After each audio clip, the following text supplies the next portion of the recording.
Maana hasa ya neno mshiriki ni kushiriki. Ikiwa wewe haushiriki, maana yake wewe sio mshiriki. Kijana mwenzangu, ninakupa wito wa kushiriki ili uwe mshiriki. Ninakupa wito wa kusoma neno la Bwana, kusoma lesoni, kusoma kesha la asubuhi, kushiriki katika kazi mbalimbali za kanisa. Lakini wewe kama mshiriki, ninakutia moyo kuwa mwaminifu kwenye kutoa zaka na sadaka, tena kwa mpango. Tarehe 21 mpaka 30 ni juma maalumu kwa ajili ya idara ya vijana. Umejipanga kiasi gani kushiriki katika baraka hizi?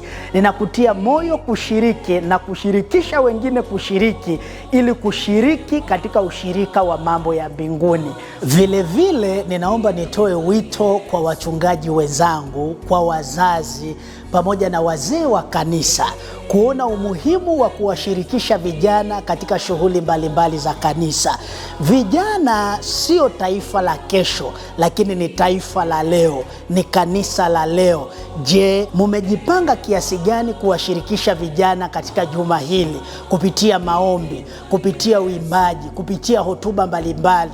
Tunatoa wito kwa kila kiongozi kuwashirikisha vijana katika mpango huu, kwani ni mpango wa wokovu wa kuwarudisha vijana kanisani tena.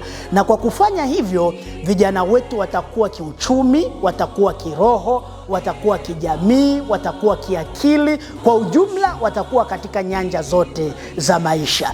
Na Mungu awabariki sana.